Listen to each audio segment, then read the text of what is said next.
भाग जाता है। भाई क्या गति हुई होगी, भाग गए। तो जैसे अंतिम में मेरी स्मृति होती है, वही चीज स्पीडली याद आती है, उसी तरह बुद्धि जाती है। एक भाई था, मेरे सामने सामने की बात है, उसको कैंसर था, लास्ट समय था, यंग एज थी, 35 एज। तो उसको था कि मुझे गुलाब जामुन चाहिए, हॉस्पिटल में गुलाब जामुन चाहिए। अब कैसे भी करके जल्दी जल्दी गुलाब जामुन अरेंज किया। मतलब था ब्रह्मा कुमार, ब्रह्मा कुमार था, लेकिन वैसा पुरुषार्थ नहीं रहा ना। तो अंतिम समय पर वो चीजें याद आई, और फिर भाग्य भी। जैसी अंतिम गति होती है, स्मृति होती है, वैसे गति होती है। तो बाबा ने कहा सभी बच्चों की स्वच्छ बुद्धि है, लेकिन लेकिन नंबर वार पुरुषार्थ अनुसार। इसलिए किसी भी नंबर्स को नहीं देखना है, बाबा को ही देखना है। और बाबा आज यात्रा करा रहे हैं मुरली में। तुम रूहानी पैसेंजर्स हो, आज पूरी मुरली यात्रा पर है। और मर्सीफुल, बाबा ने कहा मर्सीफुल कब बन पाएंगे, वो तो ठीक है, लेकिन आपके पास इतना स्टॉक जमा हो, है ना, जो अपने को भी दे पाओ और दूसरों को भी दे पाओ। तो वो तैयारी अभी से ही करनी है। तो बाबा के शब्दों में सुनते हैं। आज मीठे बाबा के 3 तारीख के महावाक्य हैं। मीठे बच्चे, तुम्हें किसी भी पतित देहधारियों से प्यार नहीं रखना है। तुम्हें किसी भी पतित देहधारियों से प्यार नहीं रखना है, क्योंकि तुम पावन दुनिया में जा रहे हो। क्योंकि तुम पावन दुनिया में जा रहे हो, एक बाप से प्यार करना है, एक बाप से ही प्यार करना है।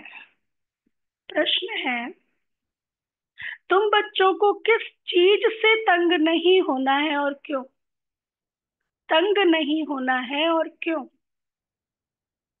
हम्म? अगर कोई विघ्न आता है और किसी के स्वभाव संस्कार और और बाबा कहते हैं, उत्तर है, तुम्हें अपने इस पुराने शरीर से जरा भी तंग नहीं होना है।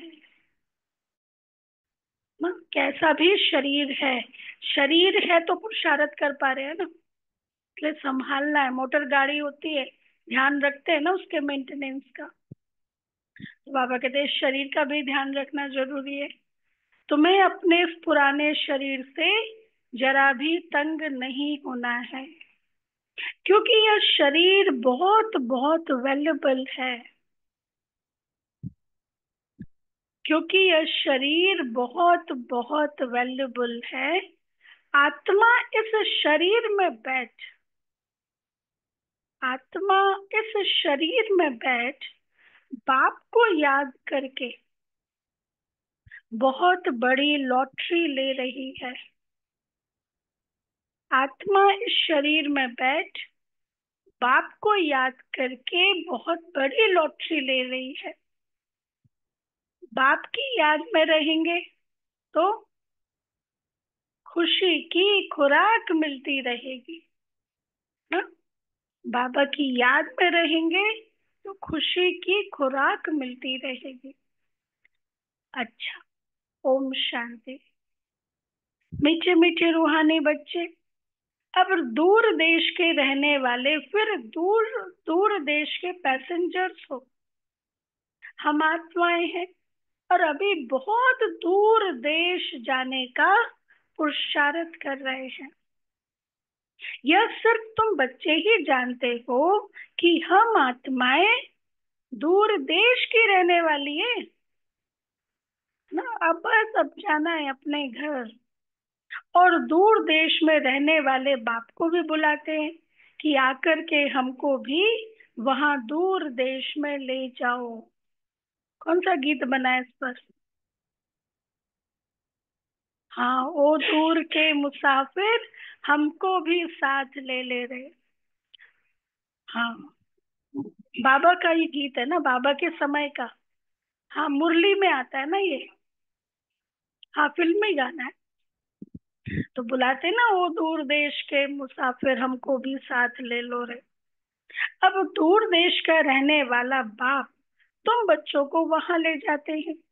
तुम रूहानी पैसेंजर्स हो, क्योंकि इस शरीर के साथ हो ना। रूह ही ट्रैवलिंग करेगी, शरीर तो यहाँ ही छोड़ देगी ना, बाकी रूह ही ट्रैवलिंग करेगी। अब रूह कहाँ जाएगी?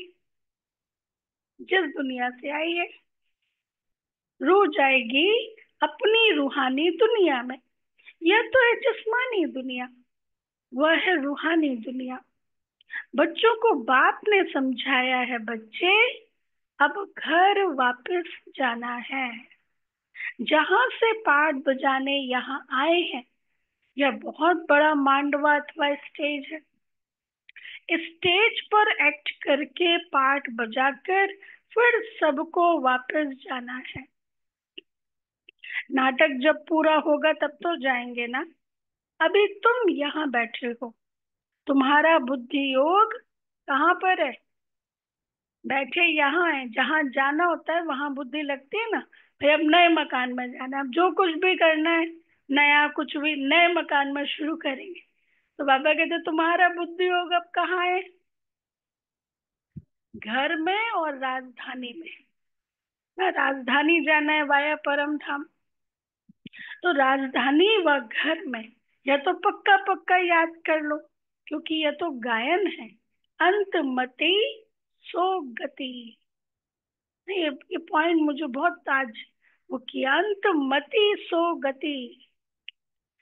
अभी यहाँ तुम पढ़ रहे हो, जानते हो भगवान शिव बाबा हमको पढ़ाते हैं। एक भाई था, उसने अपने सब बच्चों के नाम ईश्वर के ऊपर रखे थे। किसी का नाम नारायण, किसी का नाम राम। ना क्या सोच के रखते हैं लोग बाग कि अंतिम समय पे हम नारायण को बुलाएं तो वो नारायण सोचे कि हाँ हमें याद किया है। अच्छा, तो अंतिम समय था, चारों बेटे उसके आ गए थे। सब उसको कहते ईश्वर का नाम लो, ईश्वर का नाम लो। और वो ईश्वर का नाम छोड़ के बाकी सारी चीजें याद कर रहा। अरे दुकान पर कौन है, वहां पे कौन है। तो उसको कहते भाई ये सब छोड़ो, अभी भगवान का नाम लो। अच्छा, तो भगवान का नाम ले ही नहीं रहा।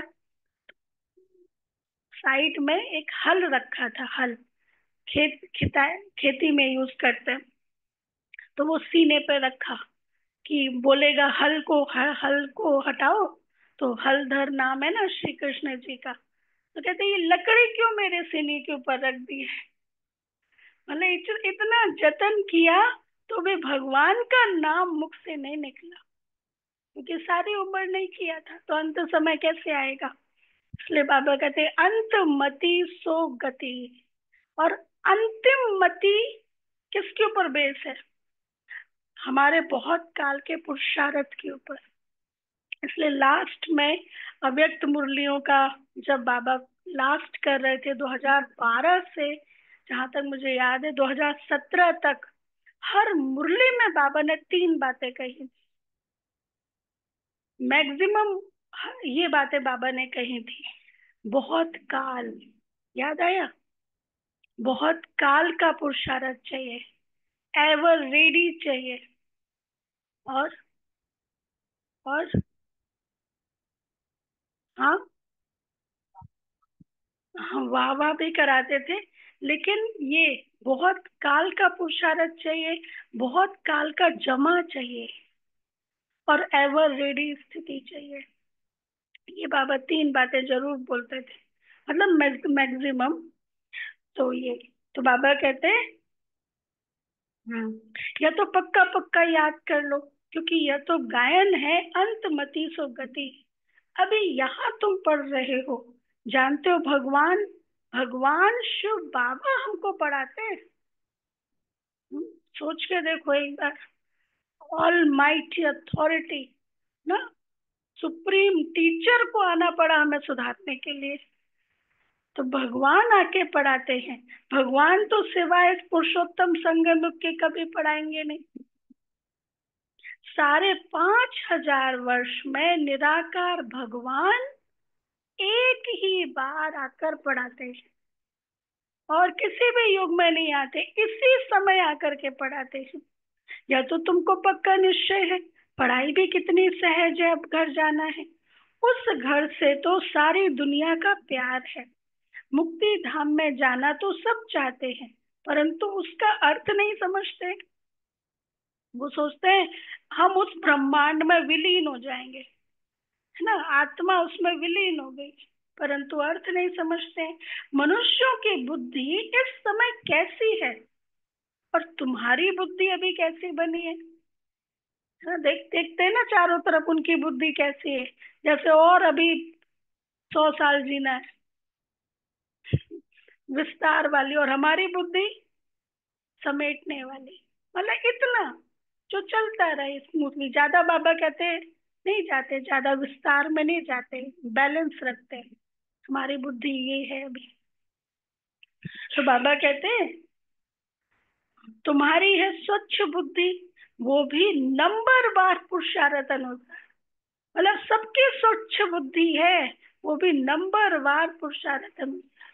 इसलिए किसी भी नंबर को देखना ही नहीं है, जो बाबा है उसे ही देखना है। सारे विश्व के आदि मध्य अंत का नॉलेज तुमको अच्छी तरह है। तुम्हारे दिल में यह है कि हमको अब पुरुषार्थ कर नर से नारायण जरूर बनना है। यहाँ से तो पहले अपने घर में जाएंगे ना, तो खुशी से जाना है। जैसे सत्युग में देवताएं खुशी से एक शरीर छोड़ दूसरा लेते हैं, वैसे इस पुराने शरीर को भी खुशी से छोड़ना है। इनसे तंग नहीं होना है। मतलब ब्रह्मा बाबा का लास्ट का, मतलब बहुत समय का बाबा का पुरुषार्थ था, लास्ट से बहुत समय का एक पुरुषार्थ बाबा का था। क्या बाबा, कई बार बाबा ऐसे विजुलाइज करते थे कि ये शरीर खूंटी पर टंगा हुआ है, मैं अलग हूँ।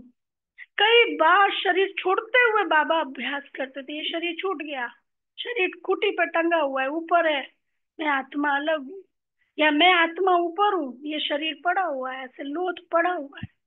ये अभ्यास बाबा का था। तो बाबा कहते हैं हाँ, यहाँ से तो पहले अपने घर में जाएंगे ना, तो खुशी से जाना है।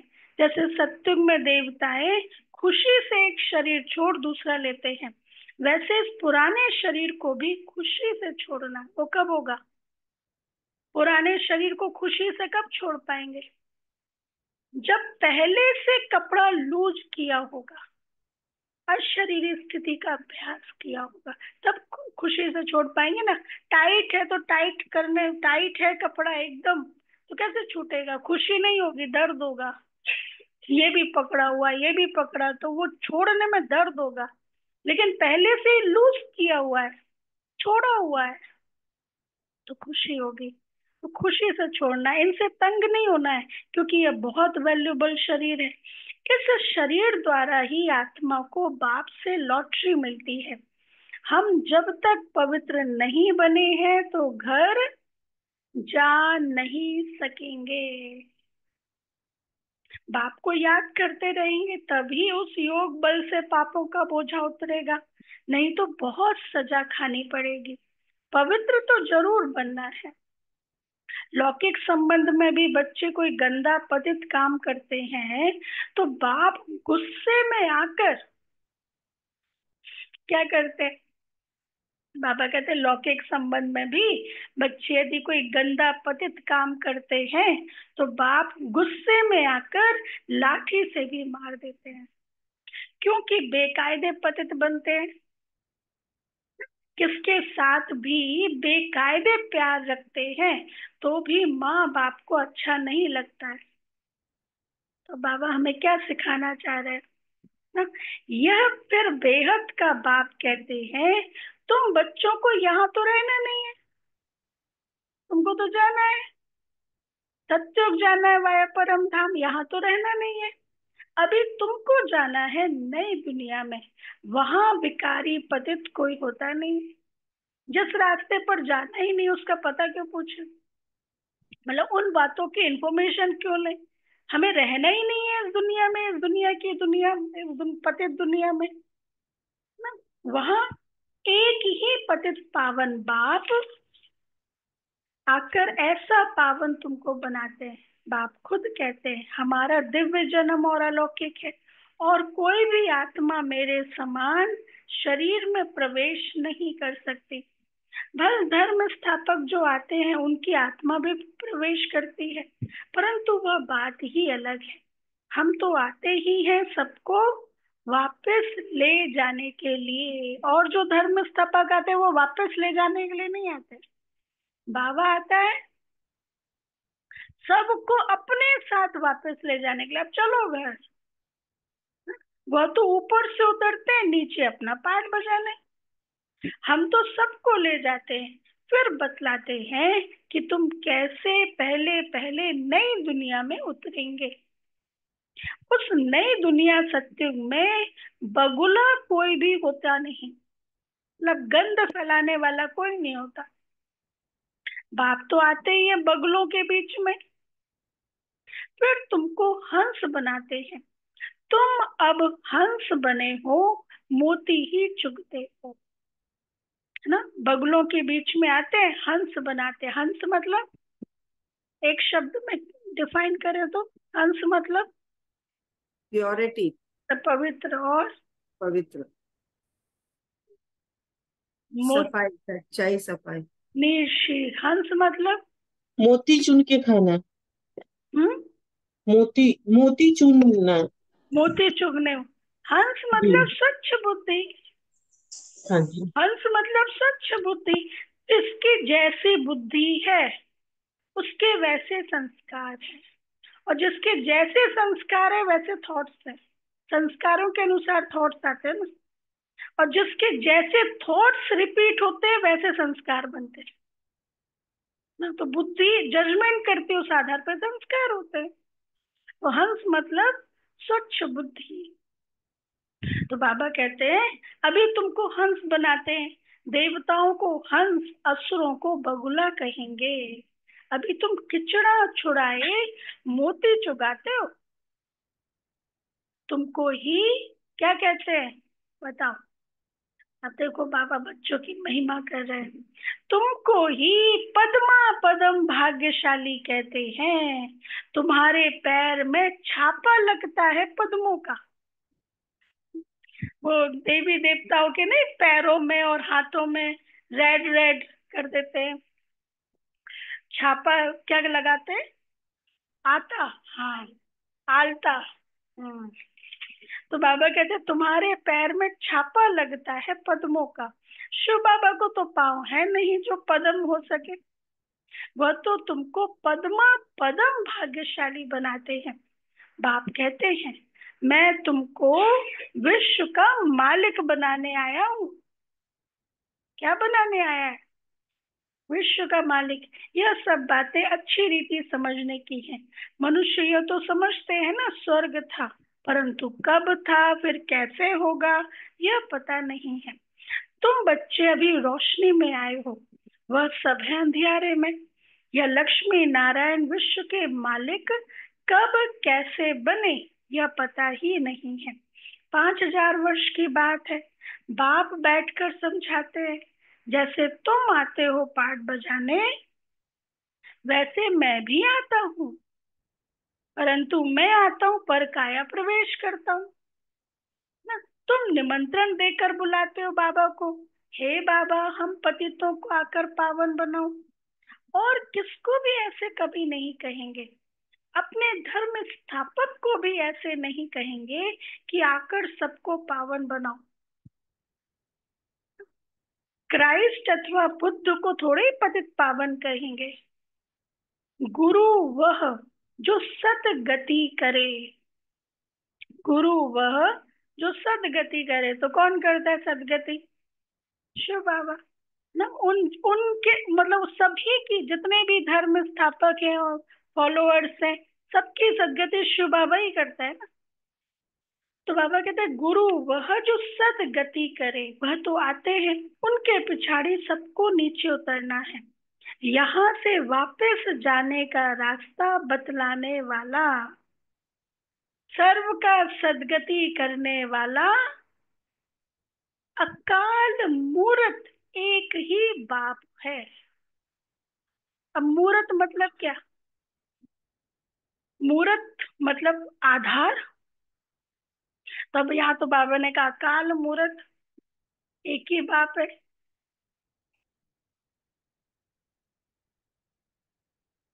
और और हम्म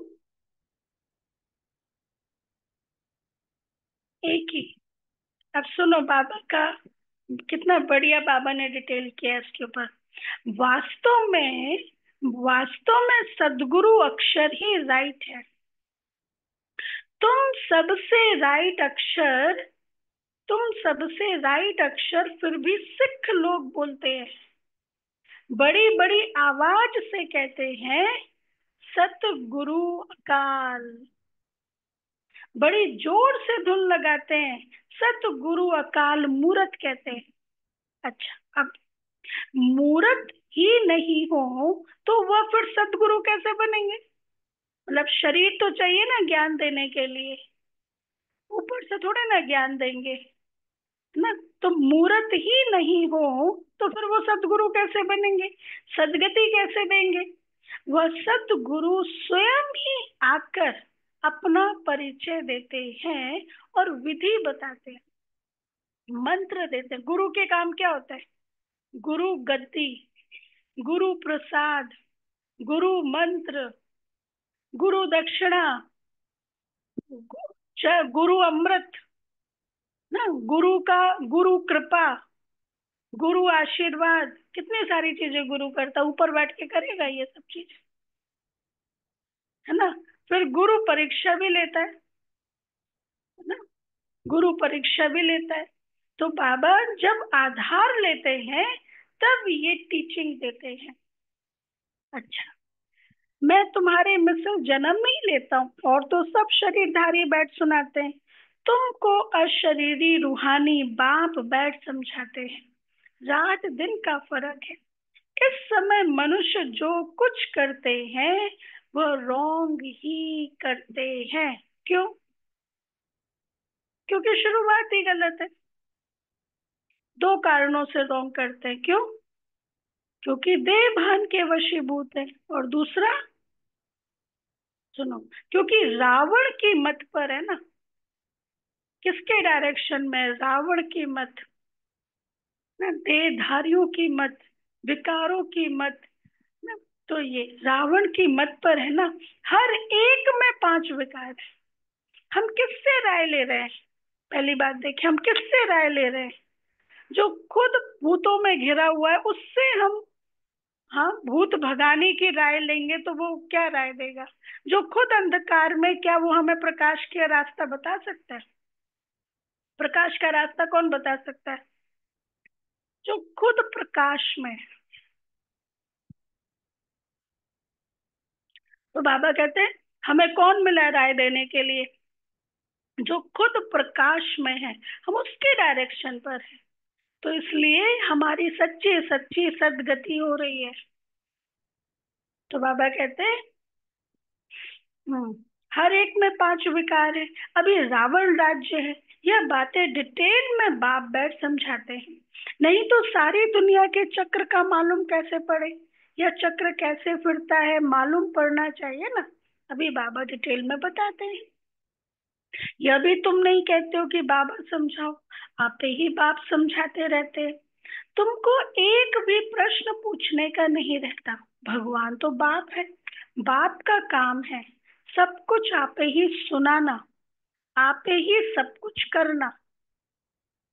ना, ऐसे नहीं कि बच्चे बाबा से पूछे तो बाबा आंसर दे, है ना। तो बाबा कहते, बाबा का काम है सब कुछ आप ही सुनाना, आप ही करना। बच्चों को स्कूल में बाप आप ही बिठाते हैं, नौकरी पर लगाते हैं, फिर उनको कहते हैं 60 वर्ष बाद यह सब छोड़ भगवान का भजन करना, वेद शास्त्र आदि पढ़ना, पूजा करना। तुम आधा कल्प पुजारी बने, फिर आधा कल्प के लिए पूज्य बनते हो।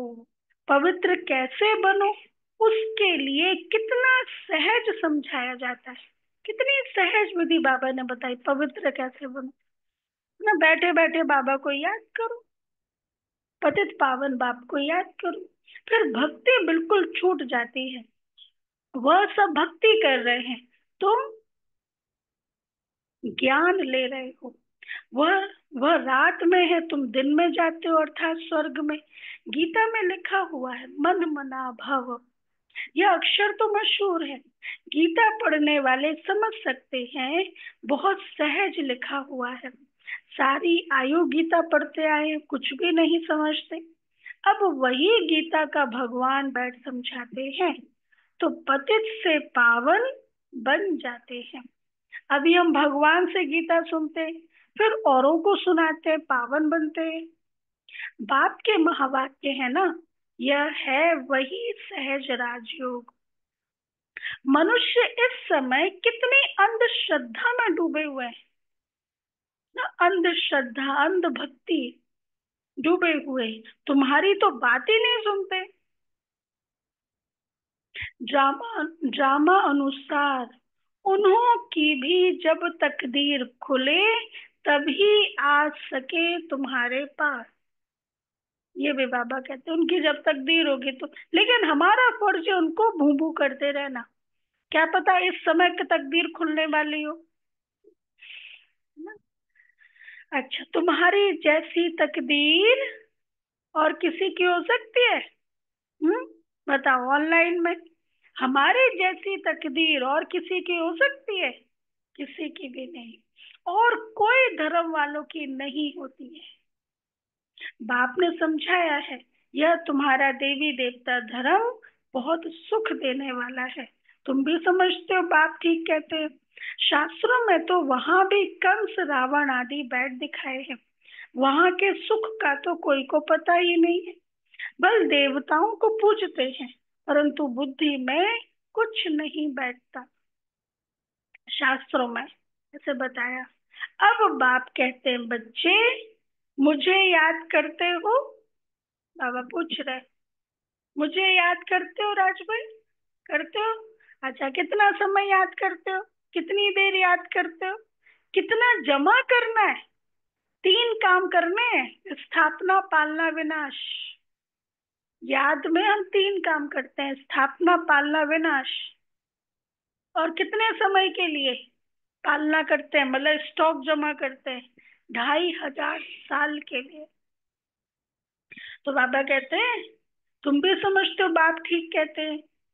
हाँ, ऐसे कभी सुना कि बाप बच्चे को कहे कि तुम मुझे याद करो? लौकिक बाप कभी ऐसे याद कराने का पुरुषार्थ कराते हैं क्या?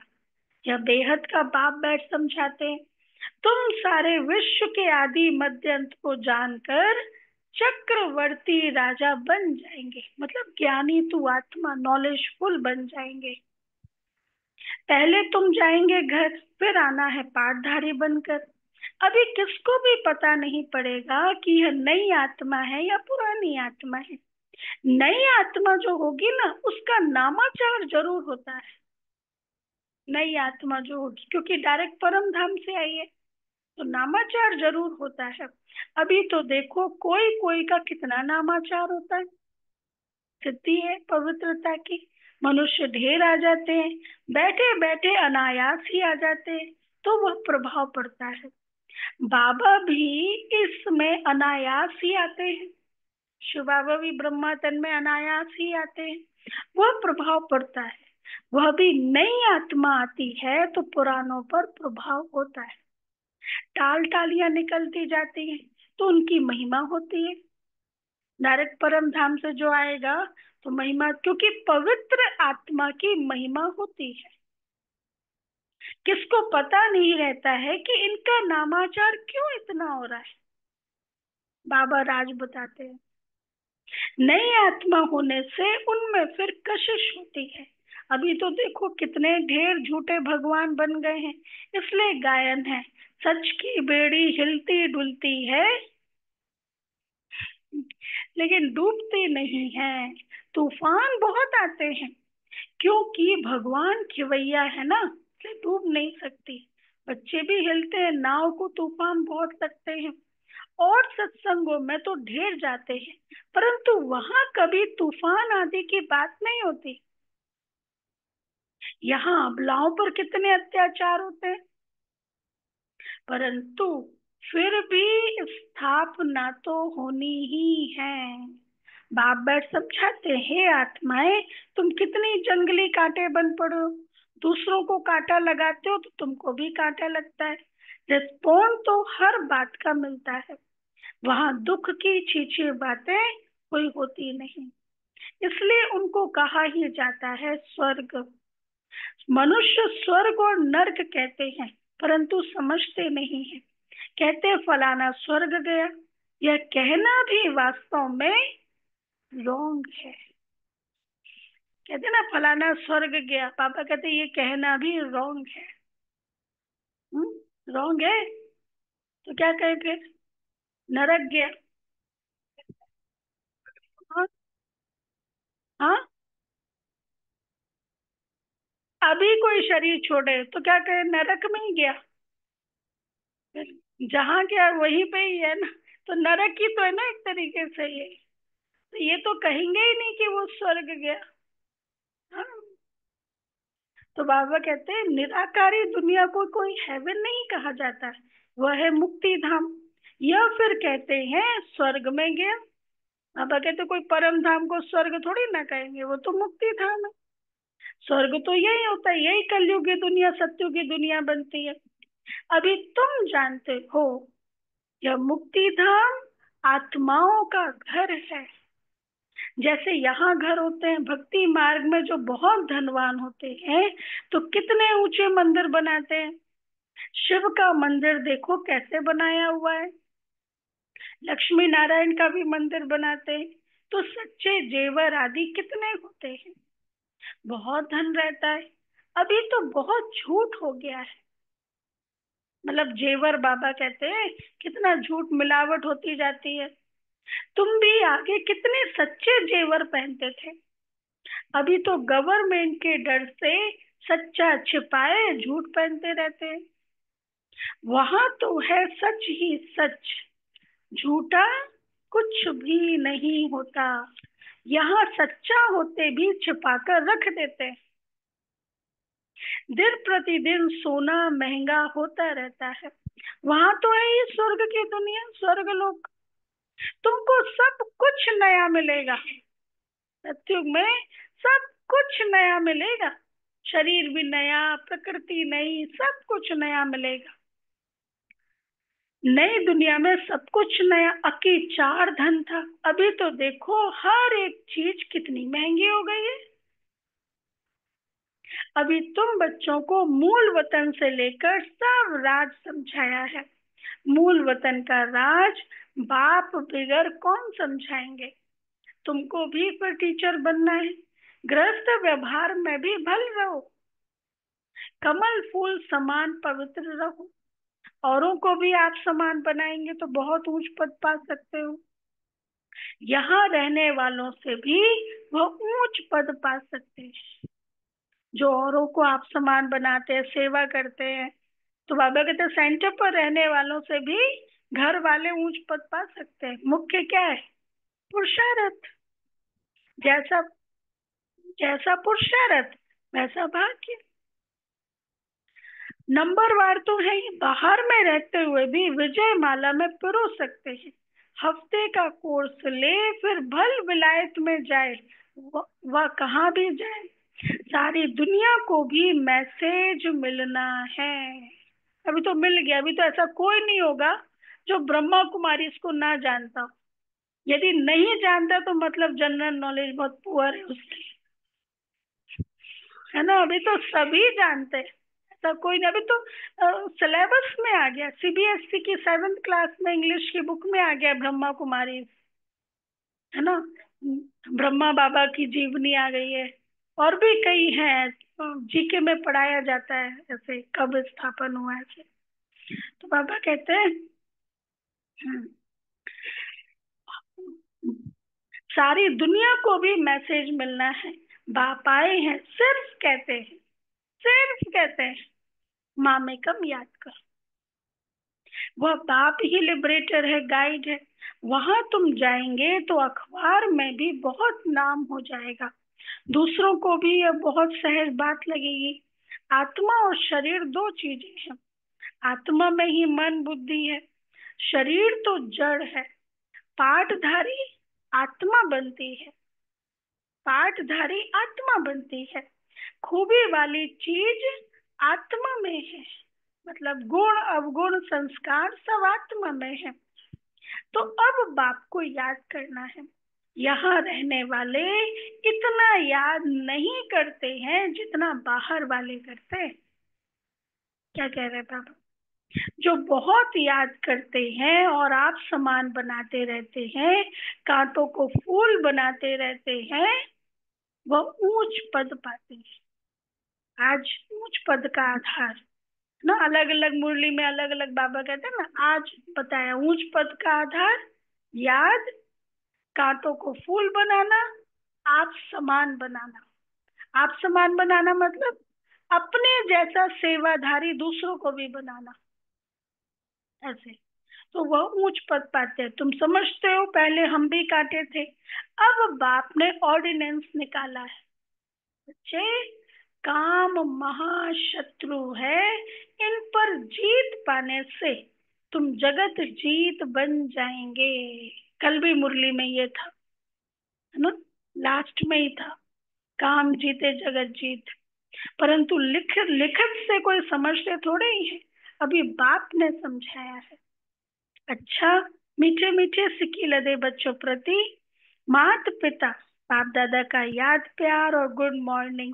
रूहानी बाप रूहानी की बाप की रूहानी रूहानी बच्चों को बच्चों को नमस्ते। नमस्ते। हम हम रूहानी रूहानी बच्चों बच्चों की की रूहानी बाप रूहानी दादा बाप को दादा को याद याद प्यार गुड प्यार गुड मॉर्निंग मॉर्निंग नमस्ते। नमस्ते। शुक्रिया बाबा, शुक्रिया वाह बाबा, बाबा। शुक्रिया प्यारा बाबा। बाबा, थैंक यू बाबा, वाह बाबा धारणा के लिए वाह। मुख्य सार, फर्स्ट पॉइंट, सदा ज्ञान रतन चुगने वाला हंस बनना है। सदा ज्ञान रतन चुगने वाला हंस बनना है। मोती ही चुगने हैं, मोती ही चुगने हैं, किचड़ा छोड़ देना है।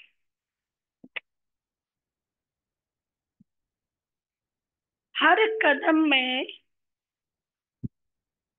हर कदम में पद्मों की कमाई जमा कर पद्मा पदम भाग्यशाली बनना है। हर कदम में पद्मों की कमाई जमा कर पद्मा पदम भाग्यशाली बनना है।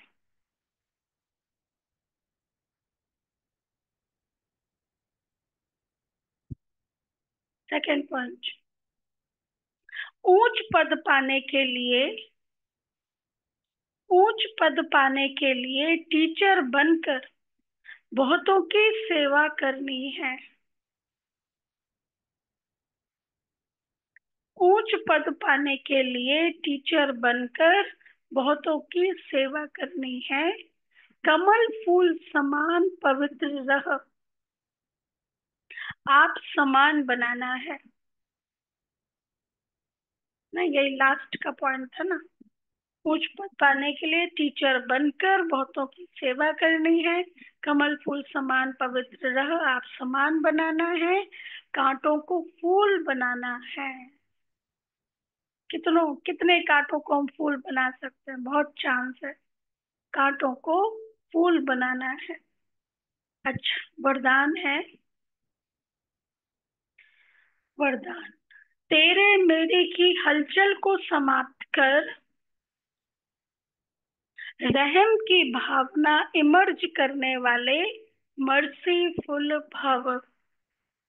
तेरे मेरे की हलचल को समाप्त कर रहम की भावना इमर्ज करने वाले मर्सीफुल भव। डिटेल। समय प्रति समय कितनी आत्माएं दुख की लहर में आती हैं। प्रकृति की थोड़ी भी हलचल होती है, आपदाएं आती हैं, तो क्या होता है, अनेक आत्माएं तड़पती हैं, मर्सी में रहम मांगती हैं। तो अब हमारा फर्ज क्या होता है, जो जिसमें स्पेशलाइजेशन जिस वो उस अनुसार मदद करते हैं ना, डिजास्टर मैनेजमेंट वाले उस तरफ से जाएंगे। हमारा फर्ज क्या है, तो ऐसी आत्माओं की पुकार सुन रहम की भावना इमर्ज करो, पूज्य स्वरूप मर्सी फुल का धारण करो। मर्सी मतलब दया, रहम। हाँ? स्वयं को संपन्न बना लो तो यह दुख की दुनिया संपन्न हो जाएगी। मतलब वाइब्रेशंस वैसे फैलेंगे ना, संपन्न हो जाएगी।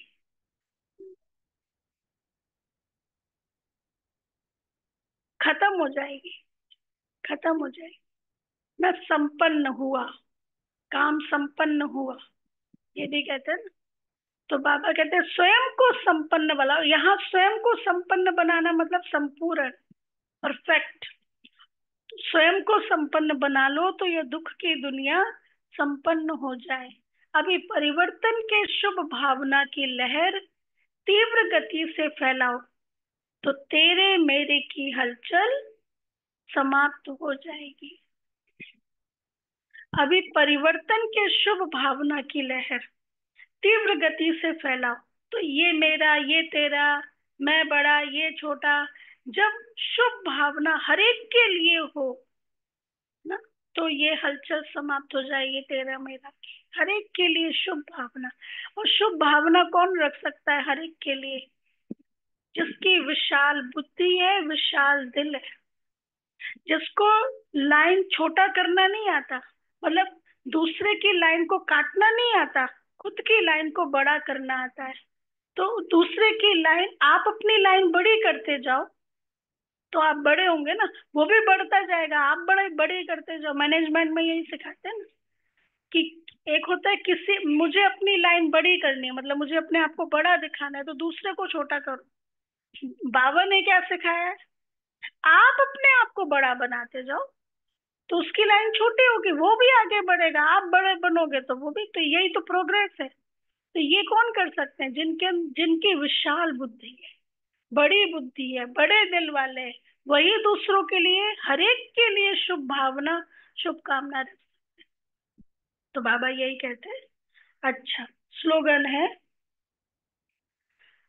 व्यर्थ संकल्पों की हथौड़ी से, व्यर्थ संकल्पों की हथौड़ी से समस्या के पत्थर को तोड़ने के बजाय क्या करो, हाई जंप दे समस्या रूपी पहाड़ को पार करने वाले बनो। वो तोड़ने में बाबा कहते समय वेस्ट नहीं करो, हाई जंप, तो आगे बढ़ो। समस्याएं तो आती ही रहेंगी, इसलिए बाबा कहते हैं फ्लाई करो, उड़ो। तो अपने आप, कई बारी उन चीजों में ज्यादा समस्या में इन्वॉल्व होने से ना समस्या बहुत आती है, थोड़ी देर विड्रॉ कर लो उस चीज को, अपने आप ठीक होने लगेगी। ये भी है, ये मैंने प्रैक्टिकल देखा है इस तरीके से। जैसे ओआरसी में थे, बड़े संगठन में, तो होती रहती है, हमेशा ही कोई ना कोई बड़ा संगठन है, मधुबन है, हमेशा कोई ना कोई बातें होती रहती है। लेकिन जो लीडर्स है वो यदि अपने आप को किसी ना किसी चीज में बिजी कर ले ना, और भी कई ज्ञान की चीजें हैं, उन्नति की चीजें हैं, तो छोटी छोटी चीजें लेके भी कोई आएगा कहेगा इसके सामने तो ये छोटा है, हमारी बात तो कुछ नहीं, तो अपने आप ही उसको सॉल्व कर लेंगे, बड़ों तक वो चीजें पहुंचती ही नहीं। तो यही बाबा बता रहे हैं कि आप बड़े बन जाओ। जैसे बाबा के सामने कोई जाता था, बहुत भरा हुआ होता था, बाबा से ये कहेंगे, बाबा को ये कहेंगे, लेकिन जैसे ही बाबा के कमरे में जाता था क्या होता है? क्या होता है? एकदम शांत, एकदम शांत, जैसे कुछ है ही नहीं है, आंसर मिल गया। तो बाबा की स्थिति ने उसको आंसर दे दिया। ऐसे बन जाओ। अच्छा, अव्यक्त इशारा।